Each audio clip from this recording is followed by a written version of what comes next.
أعوذ بالله من الشيطان الرجيم بسم الله الرحمن الرحيم والسماء والطارق وما أدراك ما الطارق النجم الثاقب إن كل نفس لما عليه حافظ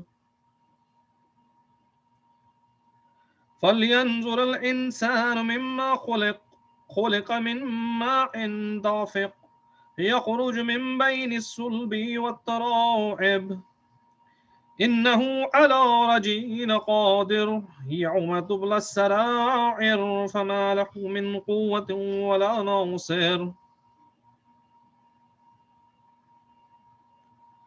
والسماء ذات الرجع والأرض ذات الصدع إنه لقول فصل وما هو بالهزل إنهم يكيدون كيدا وأكيد كيدا فمهل الكافرين أمهلهم رويدا صدق الله العلي العظيم.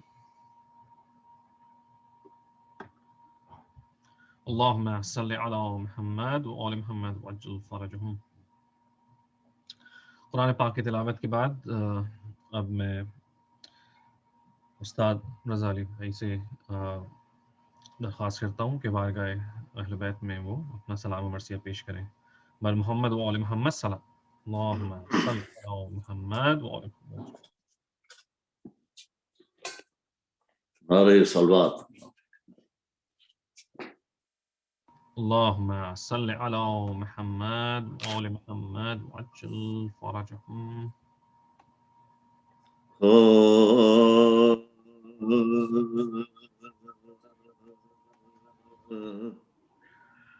کہتا ہے جو ادب سے امام نقی سلام،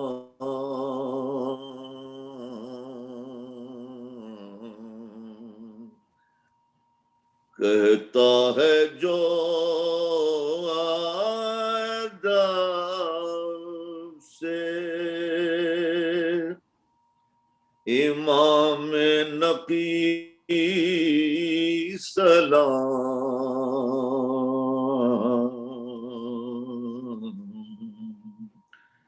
کرتی ہے اس کو صبح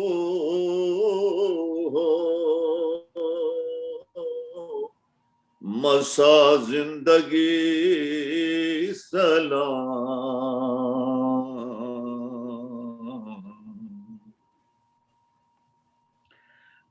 حکم خدا کیا نے کتنی بندگی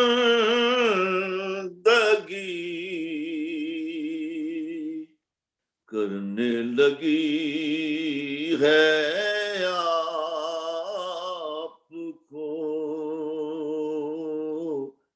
اب بندگی سلام،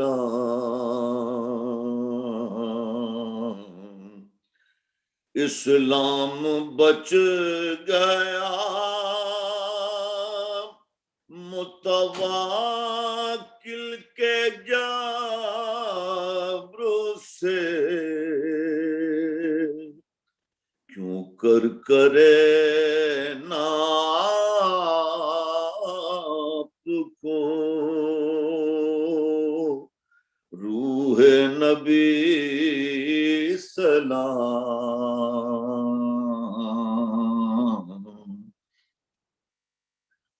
ہم کیا ہیں انبیاء بھی محمد کی یاد پر پڑھتے رہے درود کبھی اور کبھی سلام،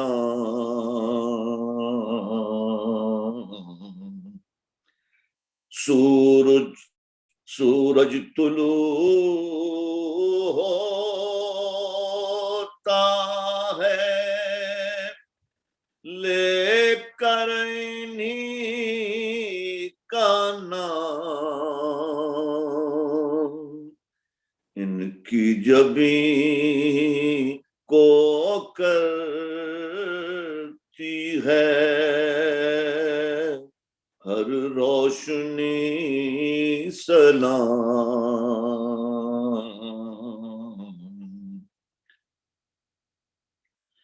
ان کے وجود جاں پہ فدا سردیوں کی دھوپ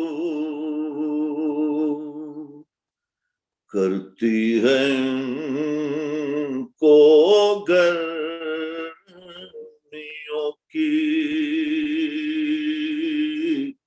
چاندنی سلام،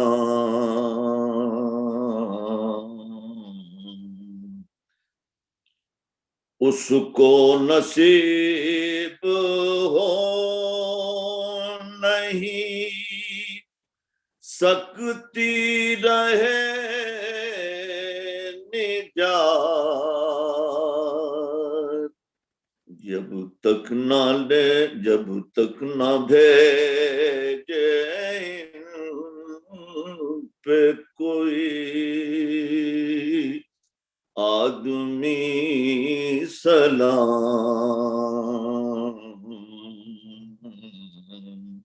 جب تک نہ بھیجے ان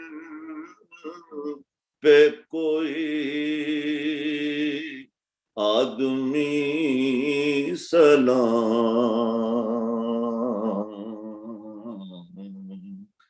کہتا ہے جو آداب سے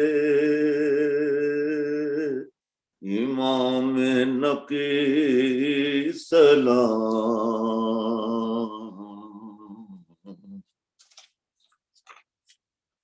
سورہ فاتحہ مرسی چندن۔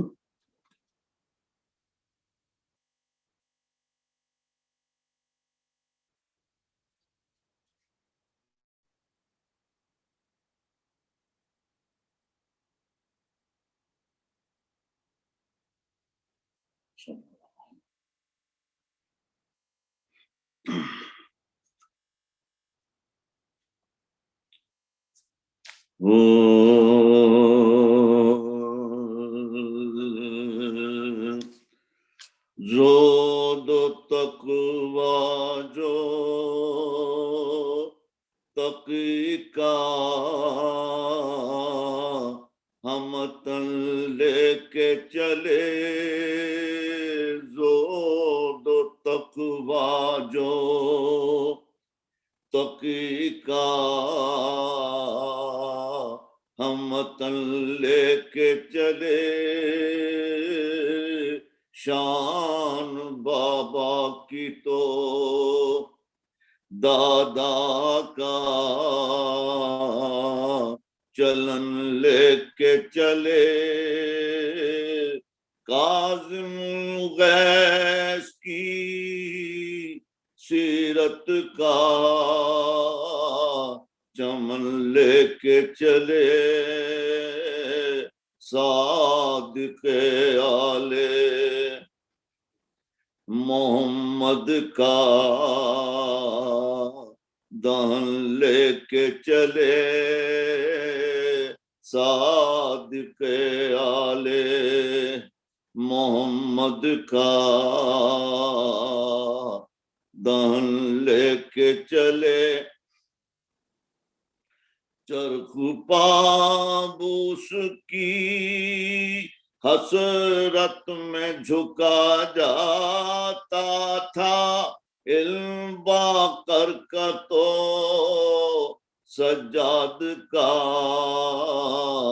علم آتا تھا، علم باقر کا تو ہاتھ میں حق کی عطا سے ہے شریعت کی زمان، نگراں جنبش ابرو کی طرف ہے اسلام، وارث علم نبی ہیں یہ علی کے ہم نام، نائب پنجتن پاک تو دسویں ہیں امام، نائب پنجتن پاک تو دسویں ہیں امام، ان کی پھیلی ہے مہک شرع کی شرع کے ہر راستے میں، 12واں پھول ہیں 14 کے یہ گلدستے میں، 12واں پھول ہیں۔ صورت مہر مبین کے فضائل ہیں جلی، گل ہیں جس شاخ کے احمد یہ اسی کی میں کلی، گل ہے جس شاخ کے احمد یہ اسی کے کی ہے کلی، ان کی تینت ہے اسی نور کے سانچے کی ڈھلی، خود ہے جدی علی مور سے آلہ بھی علی، خود علی جد بھی علی مور سے آلہ بھی علی، میرا کیا منہ جو کہوں میں کہ نقی کیسے ہے، جن کا پوتا ہے محمد یہ علی ایسے ہیں، جن کا پوتا ہے عہد مامون میں تھا سر پہ تقی کا سایہ، موت سمخانہ عصمت پہ بلائیں لایا، عہد و عہد واسق پہ وثوق آپ نے کچھ فرمایا، رفتہ رفتہ متوکل کا زمانہ آیا، رفتہ رفتہ متوکل کا زمانہ آیا، وہ تکبر میں عزازیل کا ثانی نکلا، روح فرعون کی بدمست جوانی نکلا، روح فرعون کی دے دیا حکم مٹا دو شہ دین کا مدفن، حل چلا دو لحد سبتے نبی پر فوراً، وہاں زرات ہو جہاں دفن ہے اب تشنہ دہن، قبر پر نیر گزر جائے تو سرسبز ہو بن قبر پر نیر گزر جائے تو سرسبز ہو بن ذکر ہو پھر نہ شہادت کا نہ قربانی کا نام باقی نہ رہے فاطمہ کے جانی کا نام باقی نہ کوششیں کر کے تھکے فوج ہے خلافت کے شقی غرق پانی میں وہ تربت کسی صورت نہ ہوئی ظاہروں پر بھی لعینوں نے بہت کی سختی در کھاتے رہے کہتے رہے بڑھ بڑھ کے یہی در کھاتے رہے کہتے رہے بڑھ بڑھ کے یہی ہٹ کے پیچھے تو نہ ہرگز یہ قدم جائیں گے مر بھی جائیں تو نہ اس قبر سے ہم جائیں گے مر بھی جائیں تو نہ اس قبر سے ہم جائیں گے ایک دن آپ پہ ظالم نے ستم یہ ڈھایا دور تک اپنی سواری کے عقب دوڑایا زخم تلووں میں پڑے صبر مگر فرمایا ساربان حرم سبتے نبی یاد آیا ساربان حرم سبتے نبی یاد آیا واپس آئے تو علمناک بھی بیمار بھی تھے سنگریز بھی کفے پاں میں تھے اور خار بھی تھے سنگریز بھی ظلم سہتے رہے اشک آنکھوں میں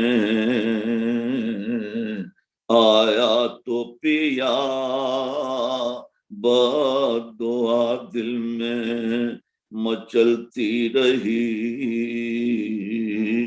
ہونٹوں کو سیاہ ایک دل سنگ خلیفہ نے مگر قہر کیا ہائے مظلوم کو پانی نہ دیا زہر دیا ہائے مظلوم کو پانی نہ دیا زہر دیا پاس اس دم کوئی ہم درد نہ شیدائی تھا قسم پرسی میں عجب عالم तन्हाई था कसम पुरसी में अजब आलम तन्हाई था ज़ोद तक़वा जो तक़ी का हमतन लेके चले ज़ोद तक़वा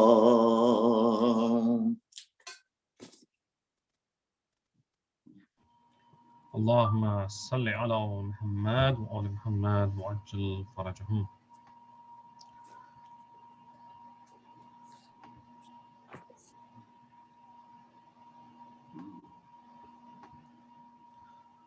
Jazakallah, Razali bhai.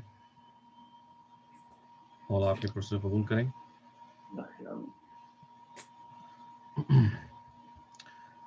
Now viewers, we'll move to the English section of the program. Tonight we are blessed to have Sheikh Abdul Jaleen Nawi from Maryland. I believe this is the first time he will be addressing the Mu'mineen from the Islamic Center of Moments platform. So, I would like to just, give a brief introduction of Sheikh Abdul Jaleen. Sheikh Jaleel started his, Hausa studies back in Ghana, Africa. And upon his graduation, he was a teacher at the Al Islamic Institute there. And he also served the community there for a long time.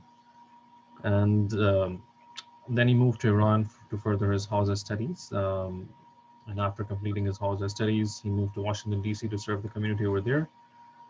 And currently, Sheikh Jaleen is serving as the resident alim at the Daria Jafriya Islamic Center in Maryland.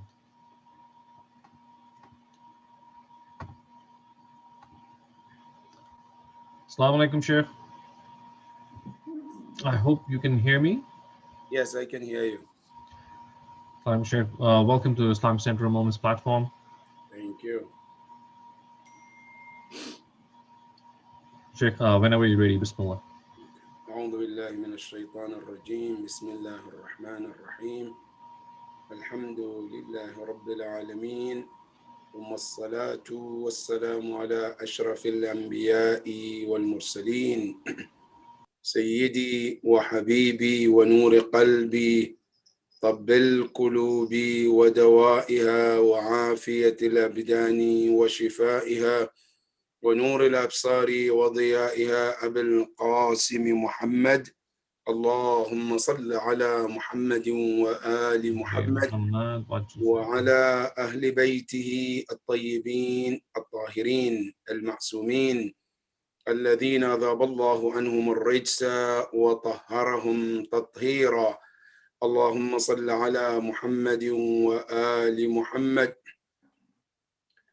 قال الله العلي العظيم في كتابه الكريم بسم الله الرحمن الرحيم يوم ندعو كل أناس بإمامهم فمن أوتي كتابه بيمينه فأولئك يقرؤون كتابهم ولا يظلمون فتيلا صدق الله العلي العظيم. My condolences to the Imam of our time, Al-Imam Sahib Al-Asri Wal-Zaman, the Imam of our time. May my soul and my parents' soul be ransom for this great Imam alayhi salam. And my condolences also goes to the Ummah at large, and especially to the Mu'mineen of Mu'min Center in Dallas, Texas. And I pray to Allah subhanahu wa ta'ala to help us to have the ma'rifah of Imam Al Hadi alayhi salam and be among the true followers of this great Imam, inshallah. Tonight, as we are commemorating the death anniversary, the martyrdom anniversary of our Imam Al Hadi A.S, I would like us to discuss about the importance of Imam in 3 different worlds. When we talk about the Imam, which means a leader and leadership, a lot of time we think it's important Yawm al-Qiyamah and that's it. But in this world, whether I have Imam or I don't, it doesn't make any difference. And Alam al-Barzakh, whether I have Imam or not, it doesn't make any difference. The only difference is maybe Yawm al-Qiyamah I need it, if it's necessary. But when you come to the Quran and the Hadith of Ahlul Bayt alayhimus salam, it tells us the importance of Imam in all stages of life. Not just in this world, not even in Barzakh, also Yawm al-Qiyamah as well. And not only that, but before we go to the Quran and Hadith of Ahlul Bayt alayhimus salam, let's think rationally, just using our brain for a moment. When we look in this world, a person as a human being, there is something that Allah subhanahu wa ta'ala created in us. Right? Every human being, Allah subhanahu wa ta'ala created you and put you together by 4 things. In other words, you and I are created from 4 things. Number 1 of those 4 things is called al-badan. Al-badan, this body that you see, the head, the neck, the legs, this is the first part. The second part of you is called ar-ruh. Ar-ruh, the spirit that Allah put in you. That with that ruh, you function. We move from one place to another. We call one another alive. And what that ruh separate from the body, we call the person deceased or dead. That's number 2. Number 3 is called Nafs. And Nafs is also the third part of human being, which is also plays a big role in human being. It's called Nafs. And that Nafs is another location inside your body Allah put an inspiration. And that inspiration can be an evil and can also be a piety. وَنَفْسٍ وَمَا سَوَّاهَا فَأَلْهَمَهَا فُجُورَهَا وَتَقْوَاهَا. Allah said, we inspired that nafs with 2 things. One is at-taqwa, one is al-fujur. That's nafs in one of us. Number 4, which is called al-aql. Al-aql is the intellect. That with it, you understand what is right and what is wrong. That is the way you and I can differentiate right and wrong. And that's what the difference between us and animals. Now, this body that you see and these 4 things that we talk about, Allah Rabbul Alameen made one out of these 4 to be the leader. In order this body to function properly, Allah subhanahu wa ta'ala said, al-aql is the leader. Your intellect is the leader. The nafs, the body, they're all followers. Now that's your body. And Allah subhanahu wa ta'ala has put it in a way that there is a leader and the others are followers. Now, do you think outside you, Allah wouldn't make a leader for you? Within you, Allah created a leader. And you think outside you, Allah wouldn't create a leader? That is why. And Hadith of Ahlul Bayt, they say, Lillahi hujjatan. Allah has 2 hujjah, 2 leaders, 2 proofs. Hujjah zahira wa hujjah batina. The hidden one and the apparent one. Al-batin is your aql. Al-zahir is Imam, Ma'soom. That is called Al-Imam. That's Al-Aql. That's what your Aql tells you, right? Good. Now, still we're talking about Imam and Aql in terms of rational. Now, you and I, we know for sure that the moment your Aql stop from working, everything is gone. When the Aql doesn't function, even Hadith of the Prophet tells us, رُفِعَ an ummati. 7 days are lifted from my ummah. They not longer will be considered responsible. One of them, when a person loses his mind. So that's the leader. When there's no leader, this body means nothing anymore. That is what the Aql tells us. Not only that, you come to the also in philosophy, just to understand the importance of Imam in terms of logic. Our scholars, they tell us, in falsafa, everything that you see, everything that you can think of, they have 4 existence. Right? 4 existence. One is called al-wujud al-lafzi. Wujud al-lafzi, what does it mean? That's one. Number 2 is called al-wujud al-katbi. Then we have al-wujud al-dhihni. Then we have al-wujud al-khariji. 4. Wujud al-lafzi, al-katbi, al-dhihni, and khariji. But I'm going to put it in a way that you can understand it very easy in order to get to the point. Our scholars, they said things have 4 existence. Existence number 1, al-wujud al-dhihni. Things you imagine them in your brain, in your mind. How so? Right now, as you look at anything in front of you, anything, you close your eyes, you can see the image in your mind. It's there. You can picture it. That picture is called wujud dhihni. Existence in your mind is there. You can see it.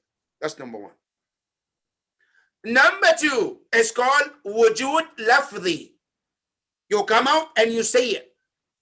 All right? You say it. That's number 2.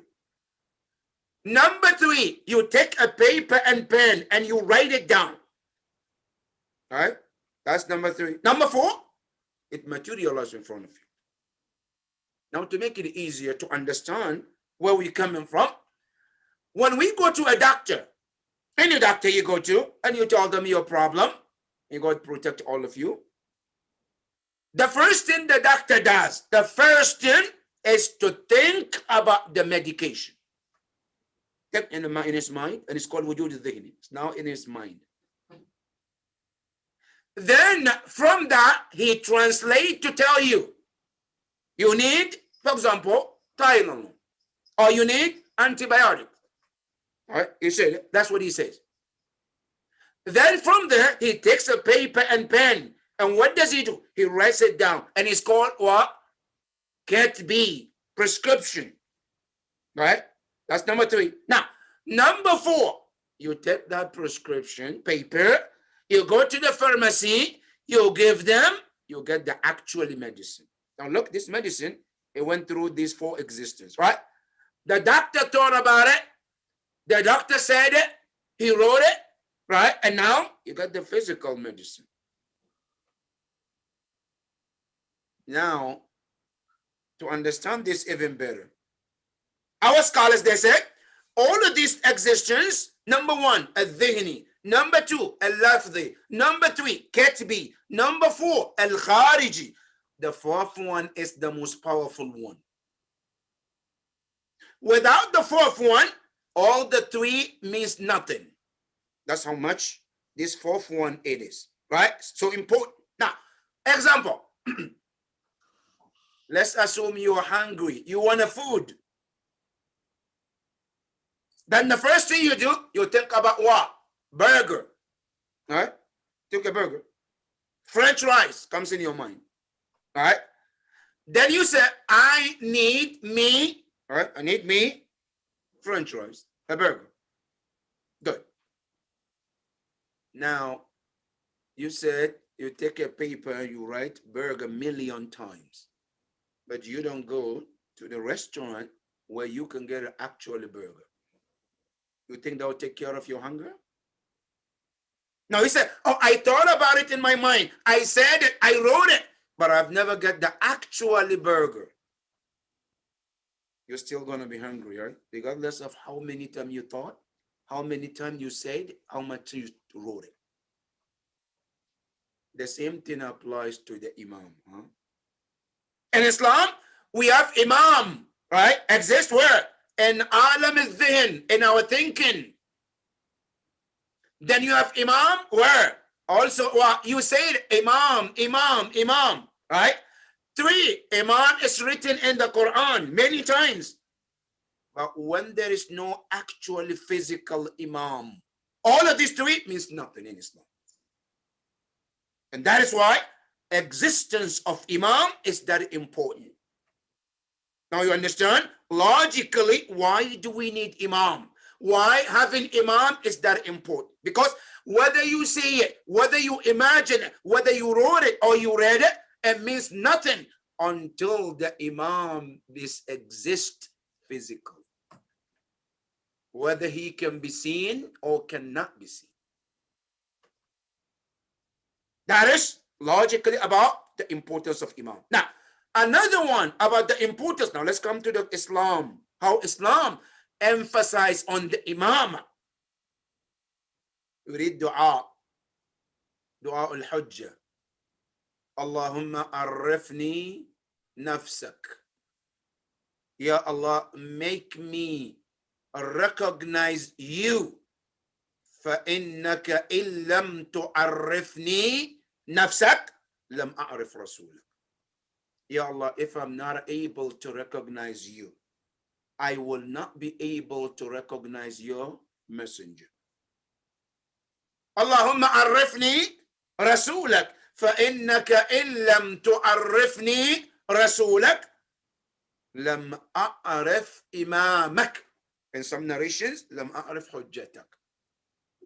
I wouldn't be able to recognize your Imam, my leader, my mentor, my example.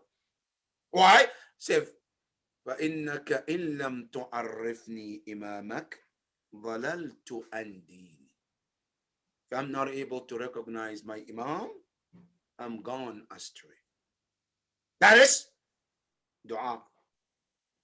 That is the importance of Imam. Right. Now, you and I, to understand this even more, you and I to travel from here to another country, from here to another place, we need GPS. We need a guide. I haven't been to Russia. I haven't been to France. I haven't been to Germany, right? And I want to go there. I cannot just walk and get to Germany just because I want to. No, you can't. You need a map. You need someone to tell you where to go and what to do, right? That's in this world. Maybe I'm 60 years, 40 years, 50 years, 20 years. I've lived in this world, but still, if I want to go from one place to another, I need a guide. Without a guide, I'll get lost. And you and I are going to Allah. Huh? Going to Allah subhanahu wa ta'ala. And you think we don't need a guide? We don't need an Imam? On this planet, we need it, right? Now, not only that, you and I, as we drive in America, United States, you see all over the place on the street, there are signs on the road, on the sides. There are some on the middle of the road. There are some on the floor, on the street as you drive, right? So you stop, it's written on the street. Some on the sides, but you still need GPS. Okay, all the signs is there, but he's still afraid. Maybe I might get lost. So I need what? I need a GPS. And you think you're going to Akhirah. You don't need a GPS there? You don't need an Imam to guide you, to lead you? A place you have no clue about what it is, how can I get there? Logically, you need an Imam, huh? That is why we said the importance of Imam is this. When you see every time we do Majlis, we do Jaleen, because the Imams are very important in our lives. Now, if this is clear, Rasulullah tells you and I, Man mata walam ya'arif imam zamaneh mata mitatan jahili. Whoever dies not knowing his Imam, his leader, his mentor, his example, as he dies like the time of Jahiliyyah. What do you mean of Jahiliyyah? Al-Jahiliyyah is the time between the Prophet Isa alayhi salam and Prophet Muhammad. That period where there was no prophet physically to guide is called Jahiliyyah. That's the worst time people ever lived. Rasulullah said, when you and I die, today, and we are not able to recognize our Imam, our death is like that time. And it's the worst thing to do. All right? Now that is the importance of Imam in the hadith of the Prophet. Not only that, when we are about to die, everybody, when we're about to die, the time of the angel of death comes, you know, our Imam comes in there. Imam Ali alayhi salam. Ya ahla hamdan man yamut minkum min mu'minin aw kafirin yarani qubula. At that time, you're looking for your Imam. But you have to choose that Imam way before that time. If you don't, it's gone. Now, what happened? At that time, your Imam shows up, appears to help and aid for you at the time of death. Sakarat al-Maut. That is that. You think you don't need Imam afterwards? Yes, you do. When they wash you, they clothe, they put a coffin on you, they carry you, they put you in a grave. When you are placed in a grave, there is somebody called Mulaqqin, the one who reads the talqeen. He reminds you, Ya Fulan, إذا أتاك الملكان المقربان رسولين من عند الله تبارك وتعالى وسألاك عن ربك. This reminds you when the two angels come in your grave after we cover it, and they ask you, Man Rabbuk, who's your Lord? Are they going to ask me? Yes, they will. Who's your Lord? You have to answer them. Is that all? No. Man Nabiyyuk. They're going to ask you, who's your Nabi? Who's your prophet? Is that all? No. Ma kitabuk. What is your book? Then the next question, Man Imamuk. Who's your Imam? And they're going to ask you and not just want you to say it. No, you have to write it down. All right? On that night of Qabr, they ask you, write. And you say, I don't have a paper. They say, your coffin is your paper. I don't have a pen. So your finger is your pen. So you put your hand on that coffin. Whatever you believe comes in there. You write everything. Then what do they do after you finish? They take that. The paper that you wrote, that coffin that you wrote on, they take it, they cut it, and they wrap it, and they make it a necklace on your neck. Put it on your neck. And Quran says in Surah Al-Isra, وَكُلَّ إِنسَانٍ أَلْزَمْنَاهُ طَائِرَهُ فِي عُنُقِهِ وَنُخْرِجُ لَهُ يَوْمَ الْقِيَامَةِ كِتَابًا يَلْقَاهُ مَنْشُورًا. Allah says, Yawm al-Qiyamah, you're going to take that necklace? And then we tell you to what? The book. Kitab, book. Right? Then what do they say? Then they tell you, Iqra, read. Read what? Kitabak, your writing, which you wrote where? In Alam al-Barzakh. And then they say, Kafa bi nafsika al-yawma alayka hasiba. Today, you are the one to account yourself. Your own accountability of yourself is enough. But in that book, you have to write who's your Imam. That is in Alam al-Barzakh. Huh? When you get to Qiyamah, Allah said, not only that we need that too. Allah said, the ayah we read in the beginning of the Majlis, يَوْمَ نَدْعُو كُلَّ أُنَاسٍ بِإِمَامِهِمْ. Allah said, the day we will call every people, every person. How are you going to call them? The Imam, by the Imam. On that day, you're going to come and they'll call you with your Imam, whoever you took as an Imam. Politician I chose to be my Imam, you call by him. A neighbor I took to become my Imam, you will be called with him. Any person you chose to become your Imam, you will be called along with that person. Male or female, doesn't matter. And this is Nafs al-Quran in Surah Al-Isra, Ayah 71. It says, Yawm, a day will come, Nada'u, we, Allah, we will call, Kul, no exception. Kul, every people, every person, we will call. How? Bi imamihim, with the person they choose to become their Imam.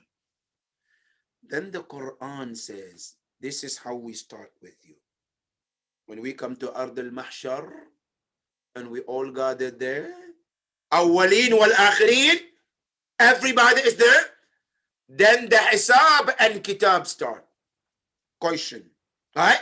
Now when you start, how do we get called? You get called by what? By your Imam. And then you come one by one to Allah for accountability. But the word Allah uses Imam.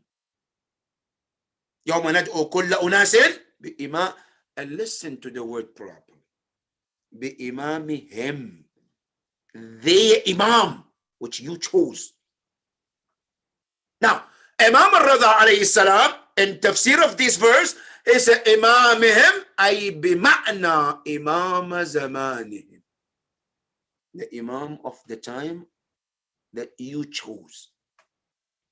Every Imam is Imam Zaman. Imam Ali alayhi salam, he was Imam Zaman too. But what? That time. After Imam Ali and Imam Al Hasan was Imam Zaman. But when? That time. Every Imam is Imam Zaman. Now we call our 12th Imam Imam Zaman because he is our time we live in. Otherwise, doesn't mean that other Imams are not Imam Zaman. They're Imam Zaman too.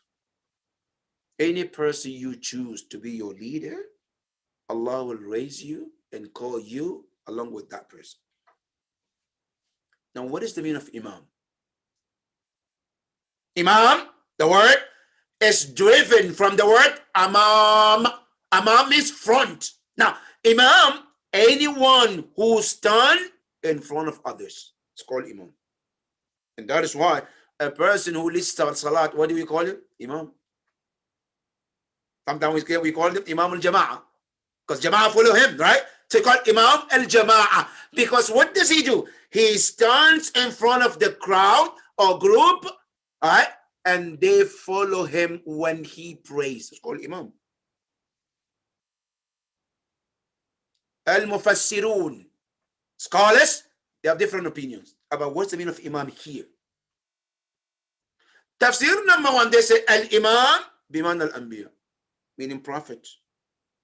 Every nation has a prophet. Allah subhanahu wa ta'ala never created a nation and didn't send them a prophet. وَمَا مِنْ أُمَّةٍ إِلَّا خَلَى فِيهَا نَذِيرٌ. Allah said, no any nation ever existed unless we send them a warner. Prophet, you have to. Right? So now when that Imam comes, and I believe in him, he becomes my Imam. Now look at the Quran, how beautiful Quran described. Fir'aun, during his time, a lot of people took him as the Imam. Was their leader, because the word Imam, not necessarily Imam, a guide, a good one. Imam, anybody who's standing in the front, right? He might be a good one, might be a bad one. As long as he leads others, it's called Imam. Allah subhanahu wa ta'ala says, Fir'aun will lead his people. Yawm al-Qiyamah. Yaqdumu qawmahu. He will be leading his people as an Imam. And they are what? They are following, right? Where you take them? Quran says, فَأَوْرَدَهُمُ النَّارِ. He will lead them to hellfire. Then Quran say, بِئْسَ الْوِرْدِ الْمَوْرِدِ. What a worse ending that he took them to. Why? Because they chose him as an imam. If I choose Imam Amir al-Mu'mineen as my imam, when I say choose an imam, it's not just to say Imam Ali is my imam and that's it. No. For somebody to become your imam, it has to be with two things, brothers and sisters. Number one, you have to say it with your mouth. Like we say in Adhan, Ashhadu anna aliyan wa awladahu al-ma'sumin hujajullah. You say that, right? That's the first part. The second part, you have to show that in your action. Islam is not just words. Also follow with action. I believe Imam Ali is Waliullah, his Imam, right? Now he has to be your Imam in your actions. Follow what he says and his practices. That's what makes you to be what? A follower. Because what did it mean? When you say Shia, I be a follower. I'm following his steps and what he says and what he does. That's what I mean of Shia. So the word Shia means a follower. Al-Imam is called Imam because there is someone behind him who follows him.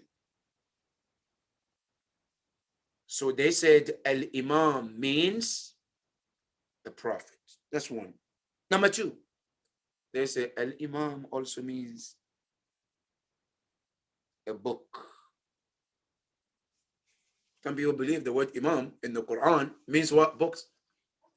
In Surah Yasin, when you read وَكُلَّ شَيْءٍ أَحْصَيْنَاهُ فِي إِمَامٍ مُبِينٍ, they say Imam that means book. The divine books. The books that Allah sent. Like Suhf Ibrahim. Like Zabur. Like Torah. Like Injil, Bible, and Quran. All of these are called Imam. So Yawm al-Qiyamah, you and I will be called by the book that Allah sent. That's tafsir number two. Tafsir number three say no. The word Imam here means al-alim, scholars that you happen to follow. Scholars that you gave your trust and you gave your belief and you took your ahkam, your rulings from them, you will be called by them too. That is number three. But number four, which is tafsir of Ahlul Bayt alayhim as-salam. They say Yawm al-Qiyamah, the Imam there is not book. It's the divine leader that Allah has chosen and sent to you. Al-Imam al-Ma'sum. That's what the meaning of Imam here. Yawm al-Qiyamah, the hadith of the Prophet tells us, لا يمر المرء على الصراط حتى يسأل عن أربع. No person will cross the sirat, the path to Jannah or hell, unless he or she is asked four things. Number one, an shababi. A youth have to listen to this very careful. You and I will be asked by Allah about our youth age. Male or female. How did you spend it? How did you utilize it? Because that time is a very particular, it's very special. When that moment leaves, nobody's interested in that too. Now, when you want to go enjoy army, right? Which one do they take? American Army. Who are they trying to recruit? 80 years person? 70 years? No. Youth. Because the potential that you have at that time is peak. That time is a very, very special. Allah will ask all of us, how did you spend your youth? Did I spend it in obedience of Allah, being good, Muslim, practicing, fearful of Allah, Oh no, I spend chasing this dunya, chasing all of these pleasure one after the other. Which one? You have to answer Allah. That's number one. Number two, ثم يسأل عن عمره. Then Allah will ask about your entire life. How did you spend it? Prayers, fasting, Hajj, reading Quran, learning. What did you do? You have to answer Allah. Number three, ثم يسأل عن ماله. You will be asked about your earnings. Whatever you earn, how did you earn it? How did you spend it? Now look, life is one question. Youth, one question. Money, two. One is, Allah will ask you, how did you earn it? Is it halal? Haram? Did I cheat? Did I steal? All of this you have to answer Allah. Now, I got it. Now, how did I spend it? You have to answer Allah too. That's question number three. And question number four, وَأَنْ وِلَايَتِنَا أَهْلَ الْبَيْتِ. Did you follow Ahlul Bayt? Did you choose them? Did you believe in them? Did you follow their steps? You have to answer Allah. That is the wilayah of Ahlul Bayt alayhim salam. Yawm al-Qiyamah, all of us will be asked that question, whether we like it or not. And that tells you the importance of Imam aware. Yawm al-Qiyamah too. Right? We talk about this dunya in Barzakh, even at the time of death, and even Yawm al-Qiyamah as well. So Imam means what? Imam al-Ma'soom. Now, how do we define Imam in the Shia school of thought? When we say the word Imam, in Arabic means leader. That's it. Now, in the Shia school of thought, in our aqa'id, our beliefs, when we say Imam, what do we mean by it? Now, listen to the definition of Imam. They said, Al-Imamatu ri'asatun ammatun. It's a general leadership. General means what? Now, listen carefully. The Imam is not a joke in Islam. Ri'asa, a leadership. But what? Amma, which means generalize everything. Imam is not an Imam for just you and I, as some people think. It's a Shia leader. No. Not only that, it's not Imam for just human being. No. It goes beyond that. Imam of whom? Even jinn. Don't you read in Ziyarah? Assalamu alayka ya imami wa imam al-insi wal jan. That's just to be specific. But Imams, they are not just Imam of these humans or jinn. They are Imams of all creation together. Even animals, their Imam is Imams also. Even angels, their Imams is our Imams too. That is why when you read Hadith al-Kisa, you understand why Jibreel wants to be part of it. But that leadership is unique. Everything in this universe follows Ahlul Bayt alayhim salam. And that is the Imam. So the definition of Imamah, ri'asatun ammatun shamilatun, includes everything. And what do I mean by everything? You know, Imam, some people, we think that Imam is just Imam for what? For Salat and fasting and Hajj and Zakat and Khums and that's it. No, Habibi.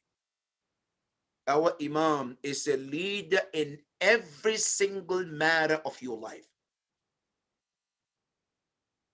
When you are sick, any disease you can think of, where do we go? To Imam. He's the doctor too. At the time of Rasulullah, when people were sick, who do they go to tell them what to do, what to take, how to do, to get rid of those diseases? Rasulullah. Imam too was the same thing. So when we say Imam, it's not just ahkam, fiqh, salat, tahara, najasa, and you think that's it? No, Habibi. The position of Imam is beyond that. Our Imams are beyond this. That's why I say Shamilatun. it comes beyond almost everything. That's why Imam Jafar al-Sadiq, when he was in Medina, he was teaching everything. Mathematics, you want to know everything about mathematics, Imam Jafar al-Sadiq was teaching them. You want to know about biology, Imam was teaching that. Medicine, he was teaching that. Physics, he was teaching that. Everything that you want to know, Imam is ready to teach you that. That's why he says, Shamila, in every matter. Al-Ummah al-Islamiyya, and then he says, وَقِيَادَتُهَا فِي جَمِيعِ الْمَجَالَاتِ. Their leadership is not limited in one thing or the other. No. In politics, they're leader too. Imam Musa al-Kadhim, did he tell his followers who they can be and who they cannot? When Safwan al-Jamal was working with Harun al-Rashid, Imam Musa al-Kadhim told, no, you can't get in this politics with this person. Then he tell another companion, no, you work with him. Even in politics, they tell you what to do. That's the imamah that we believe in. Shamilatun fi jami'il majalat. Ad-diniyya, whether it's a religion, what dunyawiyya, and everything that has to do with any life matter. Your imam is in there too. That is what imam is about. That is why this position is so heavy and it's so unique. That is why you need what?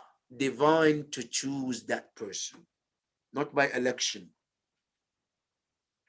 Imamah has to be selected by Allah, ma'soom. And that is why Allah sent many ayahs in the Quran to tell Rasulullah, I have chosen them. Who are they? When this ayah was revealed, Ya ayyuhalladhina amanu ati'u Allah wa ati'u Rasul wa ulul amri minkum. Rasulullah told us who the imams are by names, one by one. One of those imams is Imam Al Hadi A.S, the 10th star of Ahlul Bayt. Those 12 stars, number 10 of them is Imam Al Hadi A.S. And Imam Al Hadi A.S. lived in Medina. He was born and raised and lived almost 20 years in Medina. When he was in Medina, what was he doing in Medina? If you ask this question, Imam Al Hadi spent his life teaching. What was he teaching? Quran, Ahkam, Tajweed, Tafsir, and anything people may need. And Imam Al Hadi alayhi salam, his father is Imam Al Jawad alayhi salam. You know who is Imam Al Jawad? Allahu Akbar. Who were answering questions in the gathering of great scholars while he was young. And he posed a question to those scholars where they cannot even answer his question. That is his father. Al-Imam Al-Hadi alayhi salam. And his son, Al-Imam Al-Hasan Al-Askari, they're known as Al-Askariyain. Al-Askariyain because they lived under pressure of Bani Al-Abbas. They both were in prison. And you know, sometimes being in prison is a privilege. It's an honor. Yes, sometimes it's a bad thing. In Islam, going to prison is not the matter. It's not the issue. The issue is, why did you go to prison? If I go to prison because I stole somebody's money, I cheated someone, yeah, that's bad. Muslims shouldn't do something like that. But if you were thrown in a prison unjustly, then it's a pride to you because you're Muslim. Yusuf alayhi salam, in Surah Yusuf, when he was put in prison, he says, رَبِّ السِّجْنُ أَحَبُّ إِلَيَّ مِمَّا يَدْعُونَنِي إِلَيْهِ. Ya Rabb, I love to be in prison rather than what they're calling me for. If I'm put to choose between prison and haram, I say I'd rather go to prison. And I'm proud to go to prison because of that. Because I refuse to be a slave of shaitan. Our Imams, alayhim salam, many of them were in prison. Imam Musa al-Kadhim, alayhi salam, was known as Sahib al-Sijin. Imam al-Jawad was in house arrest. Imam Al Hadi was also the same thing. Imam al Askari was the same. It's an honor for them because they were put unjustly. Imam alayhi salam, he lived along with almost 6 of those leaders, unjust leaders, from Bani al-Abbas. The first one Imam lived with is called Mu'tasim Billah. Mu'tasim is one of the tyrants of Bani al-Abbas, which Imam alayhi salam came in his time. His Imam started with him. Mu'tasim, he was a little bit scared of Imam. So what did he do? And the reason why he was scared of Imam, because he was trying to push pressure on Imam. One day, Imam Al Hadi alayhi salam went to him. And he said to him, Ya Mu'tasim, let me tell you, if you don't stop your army bothering us for no reason, I will send on your way the arrows of night. Sihamul Layl, he says. Then Mu'tasim asked, what do you mean by Sihamul Layl? What do you mean? Then Imam said to him, I mean by dua. I'll pray to Allah to destroy you. He got scared. He said, Amma Sihamul Layl fala taqata lana bih. He said, those night hours that you're talking about, he said, we cannot stand it. So we're going to leave you alone. And that time, Mu'tasim Billah, his capital was in Baghdad, but immediately after that meeting, he moved to Samarra. His capital became in Samarra. Then he died. After he died, then the worst one came. It's called Mutawakkil. And one thing about those people, they have beautiful names, but the worst actions. Listen to their names. Mu'tasim Billah, Mutawakkil Billah, Wathiq Billah, Muntasir Billah, Mu'taz Billah, Mu'tamid Billah. All of these names are beautiful, huh? But their actions are the worst action you can ever imagine. Mutawakkil, the one who relies on Allah. But in reality, he relies on shaitan, not Allah. This Mutawakkil was known to be the worst enemies of Ahlul Bayt. He doesn't love anyone who carries a smallest love for Ahlul Bayt, becomes the worst enemy of Mutawakkil. Doesn't matter who you are. As long as you honor Ahlul Bayt, that's it. Mutawakkil, you're gone. Yes, Mutawakkil, during his time, he had Ibn Sikit. Ibn Sikit was one of the grammarian, great one, good one, and the lover of Imam Ali alayhi salam. This Ibn Sikit was teaching his children, Mutawakkil's children. Wathiq Billah, Muntasir Billah, he was teaching them, right? So somebody told him, Mutawakkil, that I think Ibn Sikit, who is teaching your children, think that he loved Imam Ali and Ahlul Bayt. He said, really? All right, I'm going to find out. So he called Ibn Sikit. Ya Ibn Sikit, you know Imam Ali, right? Say, yes, I know Ali. He has 2 sons. One is called Ali, Hassan, one is called Hussein. Say, yes, I know them. He said, I have 2 sons too. One is called Wathiq Billah, one is called Muntasir Billah. He said, my 2 sons and Imam Ali's 2 sons, which one do you love the most? My 2 sons or Hassan and Hussein? Ibn Sikit, he said to him, there are two narrations. One narration said, he said, Ya Mutawakkil,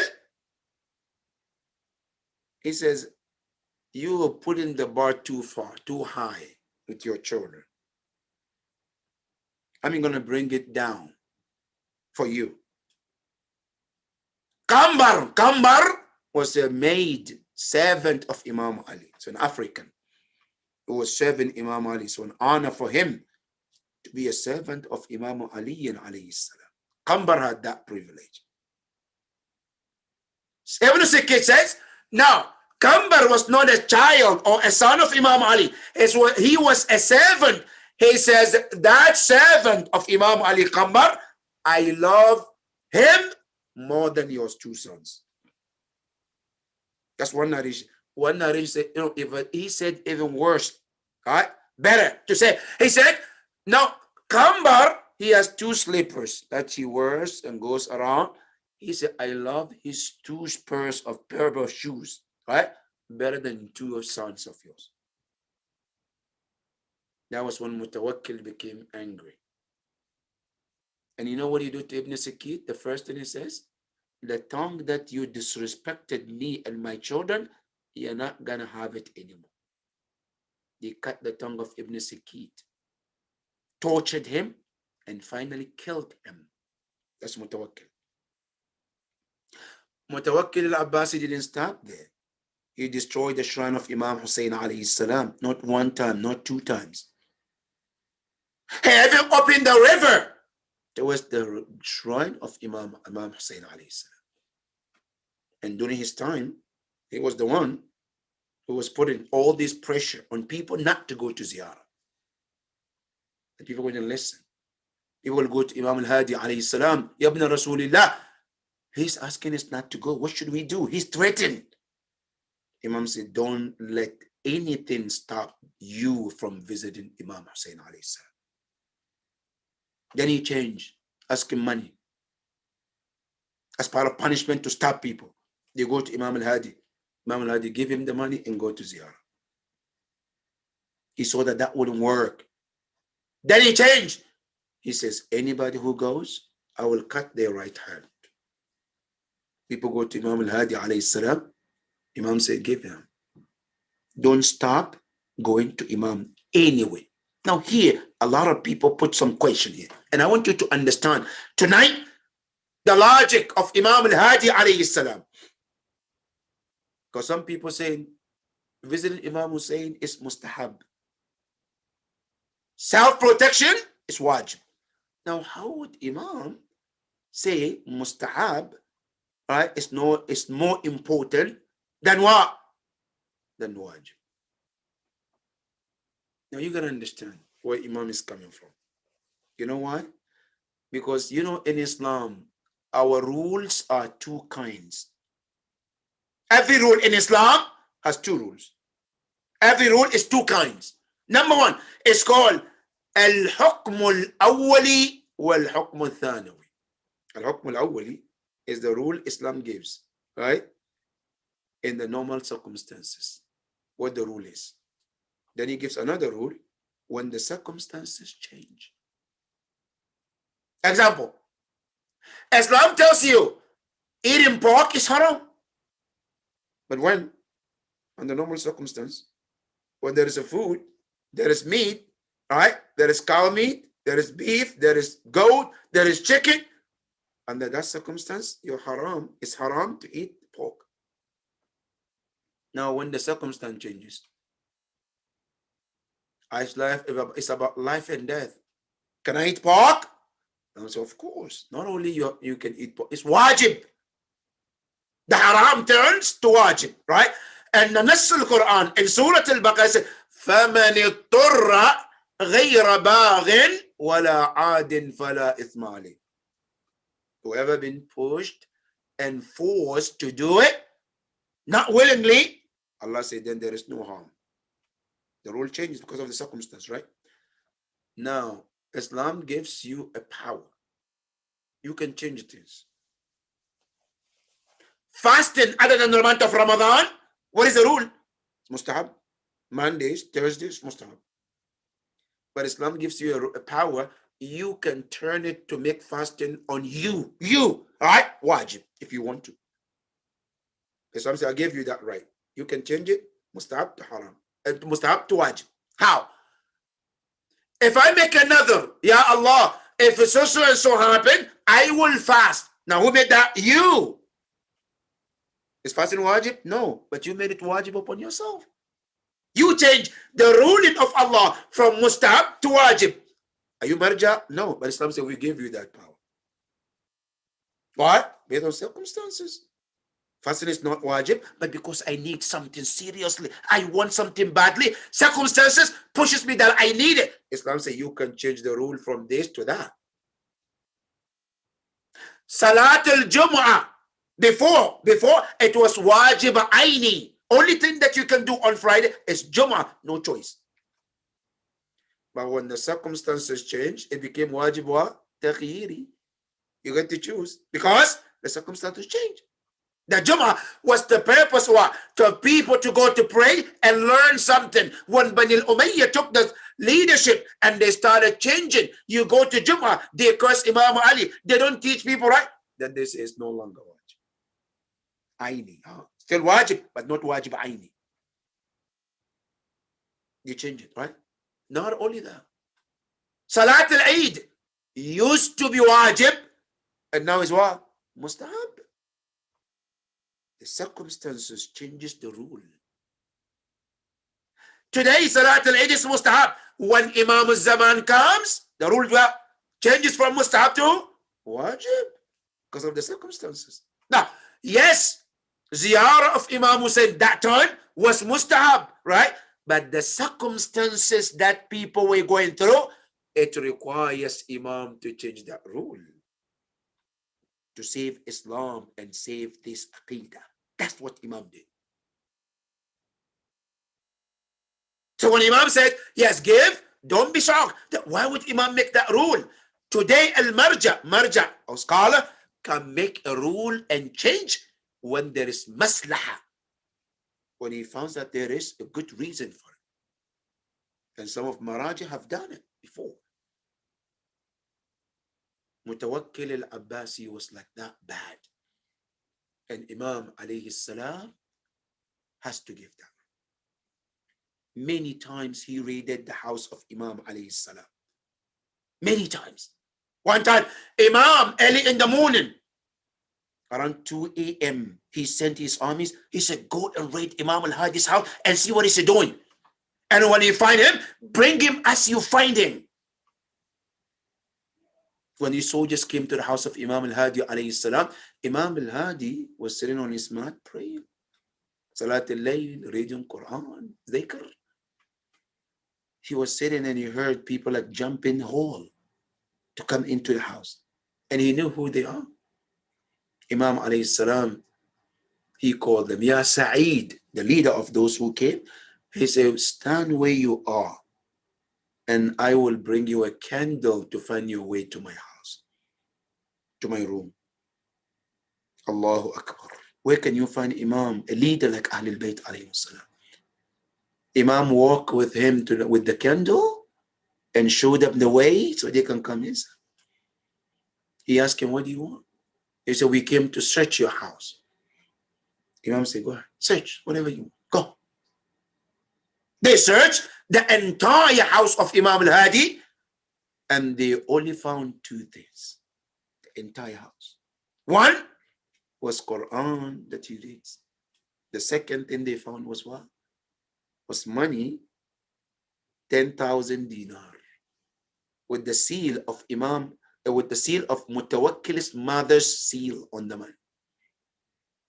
They took Imam with the money, with the Quran, to Mutawakkil. Ya Mutawakkil, this is all we found. Mutawakkil saw the money, 10,000 dinar. And the seal is his mother. He called his mother. The mother came. How did you get this money too? Imam Al Hadi alayhi salam. Then his mother said, Mutawakkil, I gave it to him. How so? He said, because you were sick We try all kind of medicine, didn't work. And I was worried about your life. And I made another to Allah that if Allah give you shifa, cure you, I will give Imam Al Hadi 10,000 dinars. And when you felt better, I give him. Mutawakkil looked at Imam Al Hadi A.S. and he felt embarrassed. And he gave the money back to Imam. And he started apologizing. Imam left the house and Imam told some of his companions, تَمَتَّعُوا فِي دِيَارِكُمْ ثَلَاثَةَ أَيَّامٍ. He said, enjoy in your house for 3 days. You try to understand, what did Imam mean? 3 days. Imam said, that's it. I'm not going to explain. I said, enjoy 3 days. You know what happened? 3rd day after this incident, the Turks, they attack Mutawakkil. One narration said they attacked him while he was in the bathroom. They killed him. Some say, no, he was in his room, they chased him, and they killed him, and they put his son on his behalf. You replace him with his son. The son, when he came, he was a little bit scared about what happened, so he let Imam a little bit loose. Didn't put too much pressure on Imam, and that was when Imam was able to answer questions and teach his people. After him, another one, until the last one who put the poison in the food of Imam Al Hadi A.S. You know, the sign of a coward is to use these strategies to kill people. They can't come one in one like men. So what did they do? They use poison. They put in the food of Imam Al Hadi A.S. And Imam Al Hadi started to suffer from the pain. Imam Al Hasan Al Askari tells us, he says, I saw my father. He was turning left and right from the pain of that poison. And I can see the suffering of my father. He said, I was next to my father and I could see how he was struggling. He said, then the situation got even worse, where my father started to lose conscience from the pain that he was going through. He will lose the conscience and then gain. Then one moment he told me, Bunayya al-Hasan, my son Hassan. I said, Uktub. So I want you to write. What should I write? He said, write me my will. Oh, my father, what do you want me to? What is your will? He said, Bunayya idha mittu faghassilni. When I die, I say, you are the responsible to wash my body. What else? Wakafinni. And put the shroud, the kafan on me. Wahannatni. And put the kafur on these 7 places that is wajib to be done. What else? He said, my son, what funny, and be the one to bury me. And my son, I want you to be the one to put me in my grave. Allahu Akbar. And Imam Al Hasan Al Askari said, then I couldn't take it anymore. When I hear my father was telling me all of this, he said, I busted into tears. And imagine tonight, when you are next to the Imam Al Hadi alayhi salam and Imam Al Hasan Al Askari, and look at their situation tonight. When the father was crying and the son, both of them,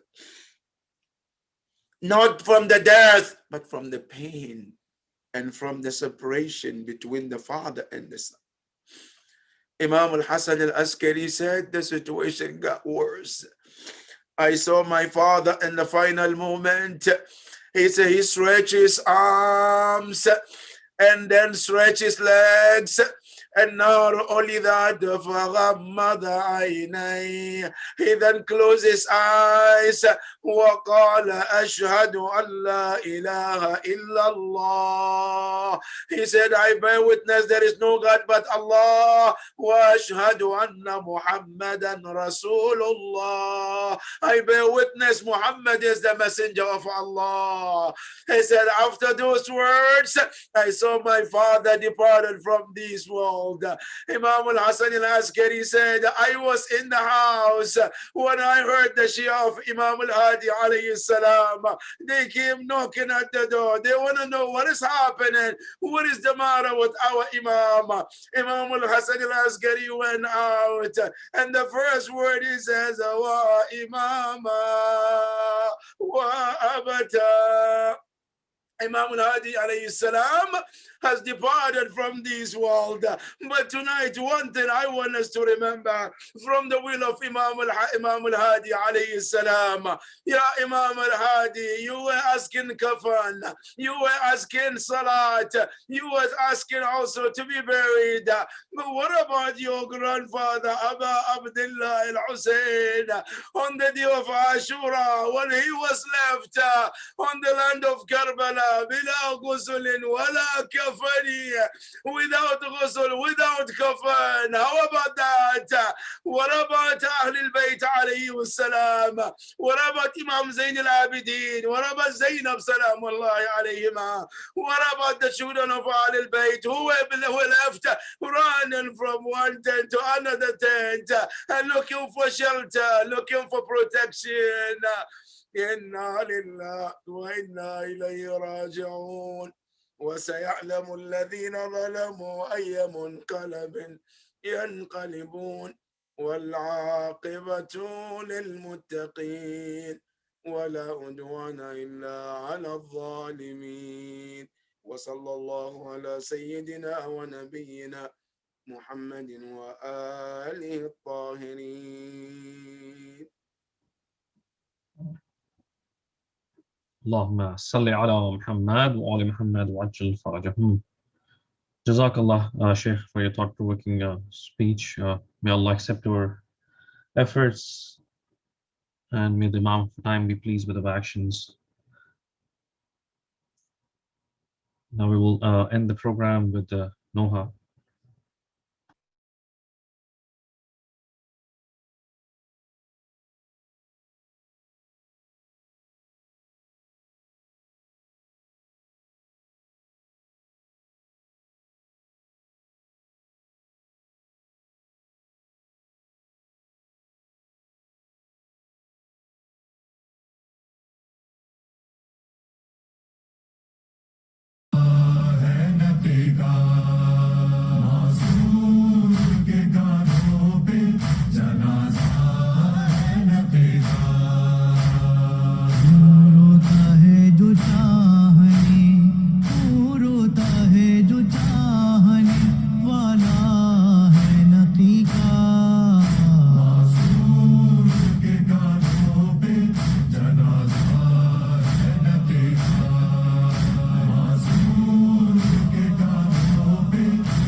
ساکین جنات سر پیٹتے آئے ہیں سبھی ساکین جنات غم عرش مولا پہ بھی غم عرش مولا پہ بھی چھایا ہے نقی کا معصوم کے کانوں پہ جنازہ ہے نقی کا معصوم کے کانوں پہ جنازہ ہے نقی کا دل چاک جگر چاک ہے اس غم کی سینہ سے دل چاک جگر چاک ہے اس غم کی سینہ سے زہرا سے تو پوچھے کوئی زہرا سے تو پوچھے کوئی غم کیا ہے نقی کا معصوم کے کانوں پہ جنازہ ہے نقی کا معصوم کے کانوں پہ جنازہ ہے نقی کا کیسے اندھیروں میں جہاں غرق ہو سارا کیسے اندھیروں میں جہاں غرق ہو سارا ہے نور ہی دنیا سے جب ہے نور ہی دنیا سے جب اٹھتا ہے نقی کا معصوم کے کانوں پہ جنازہ ہے نقی کا معصوم کے کانوں پہ جنازہ ہے نقی کا سب خاک بسر نوح کنا اہل ولا ہے سب خاک بسر نوح کنا اہل ولا ہے مصروف ازا سارا مصروف ازا سارا زمانہ ہے نقی کا معصوم کے کانوں پہ جنازہ ہے نقی کا معصوم کے کانوں پہ جنازہ ہے نقی کا